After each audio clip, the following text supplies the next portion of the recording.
투자할 때 투자 대상의 가치를 아는 것은 매우 중요하다. 가치를 잘 아는 사람은 가격이 가치보다 내려갈 때 흔들리지 않고 오히려 저가에 매수할 기회로 삼는다. 쌀 때 더 많이 사두는 것이다. 하지만 가치를 모르는 사람은 가격이 내리면 크게 흔들린다. 당장 내려가는 가격을 보며 공포에 질려 투자를 포기한다. 이것이 장기 투자에 성공하는 사람이 거의 없는 이유다. 비트코인의 가격 변동성은 매우 심하다. 제 아무리 좋은 타이밍에 비트코인을 매수했다 하더라도 가치를 제대로 모른다면 가격이 내릴 때 투자를 포기할 가능성이 매우 높다. 따라서 비트코인에 투자하려고 마음먹었다면 우선 비트코인이 왜 가치 있는 자산이고 그 가치는 어느 정도인지를 분명하게 알아둘 필요가 있다. 자, 오늘은 비트코인 슈퍼사이클의 마지막 챕터 8 변하지 않는 비트코인의 절대 가치라는 내용에 대해서 영상을 준비해봤습니다. 비트코인의 가장 중요한 가치. 비트코인은 금을 압도할 정도로 뛰어난 특성을 많이 지니고 있다. 진짜 중요한 가치는 따로 있다라고 합니다. 그것은 바로 디지털로 현물을 보낼 수 있다는 특성이다라고 합니다. 비트코인은 디지털 세계 안에서 실제로 존재하는 현물이라고 하는데 금 화폐와 비교해서 보면 금도 인터넷을 통해 디지털로 거래가 가능하다. 하지만 인터넷을 통해 거래하는 금은 실제 금이 아니다라고 합니다. 소유 권리증을 주고받는 것에 불과하다. 즉 실물 기반 자산이다라고 합니다. 금을 가지고 있는 것보다 훨씬 많이 권리증을 만들어서 팔았지만 모두가 일시에 상환을 요청한다면 상환이 불가능해서 결국 파국을 맞게 된다라고 하고요. 비트코인이 디지털로 존재하는 현물일 수 있는 이유는 에너지를 가지고 있기 때문이다. 비트코인 한 개를 채굴하기 위해서는 수천만 원의 비용이 들어가며 이 비용만큼의 에너지가 비트코인으로 전환된다. 법정화폐는 국가의 보증이 없으면 쓰레기에 불과하다라고 하는데 결과적으로 이들은 모두 디지털로 존재하는 현물이 아니다. 뒤에서 보증해줄 현물이 반드시 따로 필요하다라고 합니다. 비트코인 이전에 디지털로 현물을 보낼 수 있는 자산이 존재하긴 했던가? 단 하나도 없었다라고 합니다. 이 비물리적 자산은 파괴와 약탈로부터 자유롭고 보관이나 휴대에 대한 걱정이 없이 사용자의 의지대로 쪼개고 다시 합치는 것이 가능하다라고 합니다. 디지털화된 에너지를 보관하고 전송할 수 있다는 사실 자체로 우리에게 물질적인 제약에서 벗어나서 4차원의 존재로 나아갈 수 있는 가능성을 열어주었기 때문이다라고 하면서 실제로 비트코인은 이제 디지털에 있는 디지털 화폐이지만 그 자체가 현물이다라고 할 수가 있는 것이고 비트코인은 비트코인과 같은 것이지만 지금 우리가 거래하고 있는 이 금은 이거는 지금 금이 아니라 소유권이라고 합니다. 소유권이라고 하기 때문에 결국은 이런 금을 사고 팔고 있지만 금 뒤에는 정말로 이렇게 반짝이는 금이 있어야 가치를 나타내는 건데 비트코인은 이 비트코인 자체가 비트코인이기 때문에 어떻게 보면 좀 아이러니하지만 결국은 비트코인은 이 비트코인이 실물이고 현물이다 라고 얘기할 수 있기 때문에 상당히 새로운 개념이면서 희소 가치가 상당히 크다라고 저는 이해를 했습니다. 앞으로 비트코인은 강남 아파트와 같아질 것. 현물 ETF 승인을 통해 전통적인 금융시장에 완전히 통합됨으로써 비트코인은 새로운 자산군을 형성할 것으로 보인다.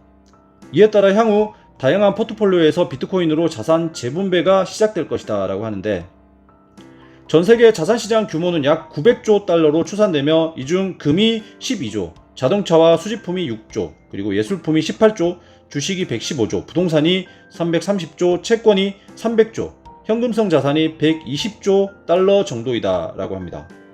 다른 자산군에서도 비트코인으로 자금 이동이 예상되며 향후 20년 이내에 전체 자산에서 평균적으로 약 10%가 비트코인으로 재분배될 것으로 보인다. 이는 현재 시점에서 100조 달러의 10%, 즉 90조 달러가 비트코인으로 흘러 들어갈 것임을 의미한다. 현재 글로벌 자산시장의 예상 수익률 6.5%를 가정한다면 20년 후에는 이 90조 달러가 약 317조 달러로 증가를 하게 되고 그렇게 되면 비트코인 한 개의 가격은 대략 하나로 환산하면 무려 200억 원에 가깝다라고 합니다. 이처럼 비트코인은 기존의 자산군과 경쟁할 때 대단히 매력적인 하나의 자산군으로 인정받을 수 있다라고 저자는 이야기하고 있고요. 비트코인이 아닌 주식에 만약에 투자를 한다면 주식은 기업의 성장성, 경영진의 결정 및 시장의 변화에 따라 그 가치가 크게 변할 수 있는 자산이다. 주식의 최대 약점은 이런 거래 상대방 위험이 너무 큰 자산이란 점이다 라고 얘기를 하고 있습니다. 그렇다면 비트코인이 아닌 금에 투자를 한다면 어떨까요? 투자 예상 기간이 매우 길며 거래 상대방 위험이 없다고 할 수 있지만 이미 모든 시장을 차지해버렸기 때문에 자체적으로는 성장의 가능성이 없고 딱 경제가 성장하는 만큼만 성장할 수 있는 한계가 있다라고 합니다. 따라서 금의 가격 상승은 주로 화폐 가치의 하락을 반영한다. 하지만 시장 점유율이 포화 상태로 이르렀기 때문에 추가로 성장할 여지가 제한적이다라고 합니다. 앞에서도 말했듯 비트코인은 기본적으로는 금과 같은 가치 저장 수단인 상품 자산이다. 금의 디지털 버전이라고 생각하면 되는데, 그러나 비트코인은 금과 비교할 때 명확한 차이점이 있는데 가장 두드러진 차이는 성장 가능성이다 라고 합니다. 금은 수천 년 동안 인류 역사와 함께 오며 이미 성장의 정점에 이른 것으로 보이지만 비트코인은 상대적으로 신생시장에서 막 성장하기 시작한 자산이다. 현재 비트코인의 보급률은 1998년도에 인터넷 보급 수준에 불과하다. 이는 비트코인이 큰 성장 잠재력을 지니고 있음을 시사한다 라고 얘기하고 있습니다. 향후 비트코인 보급률이 급등하면 어떤 일이 일어날까? 금은 더 이상 성장할 여지가 없어서 딱 화폐 가치가 하락하는 만큼만 가격이 오른다. 하지만 비트코인은 이제부터 본격적으로 성장을 시작하는 자산이기에 비트코인을 가지려고 하는 사람들이 점점 더 빠르게 증가할 것이다. 이러한 수요 증가는 비트코인의 가치를 더욱 높이는 결과를 초래할 것이다 라고 저자는 이야기하고 있습니다. 실제로 2020년 3월 이후 거래소에서 거래 가능한 비트코인의 양이 감소하는 추세를 보이고 있다라고 하고요. 평범한 투자자들이 현재 가치에 비해 저평가된 가격의 비트코인을 매도할 때 미래를 내다보는 사람들은 이 기회를 활용해 비트코인을 수집하고 장기 보관하는 전략을 취하고 있다.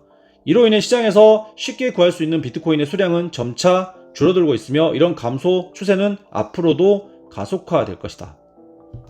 만약 당신이 시간을 거슬러 40년 전으로 돌아가 부모님께 재정적으로 조언을 할 수 있다면 어떻게 하겠는가? 서울의 아파트를 구입하세요. 특히 강남 지역에 투자하세요. 가능한 많이. 그리고 절대로 팔지 마세요라고 말을 하고 싶을 것이다. 특히 외환위기나 금융위기가 닥쳐도 절대로 팔지 말라는 말을 반드시 덧붙일 것이다. 그러면 아마 부모님은 이렇게 생각할 것이다. 아니, 한 채에 2천만 원이나 하는 걸 사라고 제정신인가? 하지만 지금은 어떤가? 강남의 오래된 아파트의 상징인 음마아파트는 40년간 가격이 120배나 올랐다. 이와 유사한 현상이 앞으로 비트코인에서도 그대로 벌어질 것이다 라고 저자는 얘기를 하고 있고요. 이 말을 기억해두기 바란다. 향후 10년, 20년이 지나면 일반적인 비트코인 한 개를 완전히 소유하는 것은 상상하기조차 어려운 일이 되어 있을 것이다. 마치 지금의 강남 아파트처럼 말이다. 그런 날이 반드시 올 것이다 라고 저자는 이야기하고 있습니다. 자, 이 책의 마지막인 챕터 8에서는 비트코인이 향후 20년 후에는 약 200억 정도까지도 갈 수 있다라는 이야기를 하고 있고, 약 40년 전에 강남 음마아파트가 2천만 원을 했는데 지금 120배가 올랐다라고 합니다.